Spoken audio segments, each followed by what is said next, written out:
Let me take you into a question that consumed me for years, a philosophical problem that sits at the heart of Protestant Catholic dialogue. You've probably heard the canon objection to Protestantism. Protestants can't know their own canon without circular reasoning. You use the Bible to identify the Bible. Now, for a long time, I didn't have a good answer to this, and it sort of haunted me. But here's what I discovered when I actually looked more deeply at the epistemological literature. There's a key distinction Catholic apologists consistently miss. It's the difference between epistemic circularity and logical circularity. Now, epistemic circularity is what happens when you defend any ultimate epistemic authority, which is what Protestants are doing when they're defending sola scriptura, scripture as revealed and inspired, and the ultimate infallible authority or rule for faith and practice. But that's unavoidable. Even the Catholic magisterium exhibits this sort of circularity. Logical circularity, that's the fallacious kind.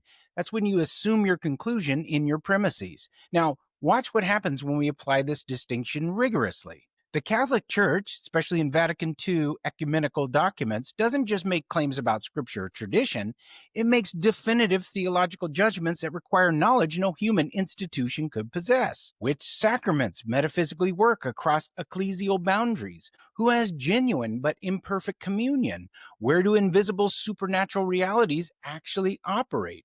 These aren't empirical observations, they're framework-transcendent adjudications about invisible divine causation. Those are claims that demand epistemic access to exactly what's contested between competing theological systems. And I call this impossible knowledge. And once you see it, you can't unsee it. Protestant epistemology offers something different.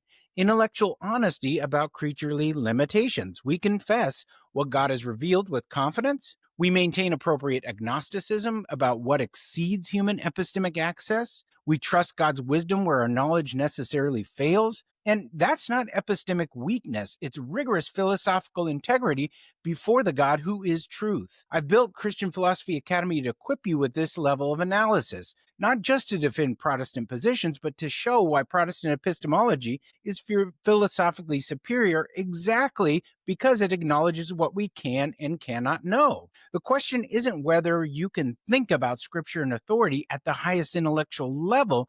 The question is, are you ready to?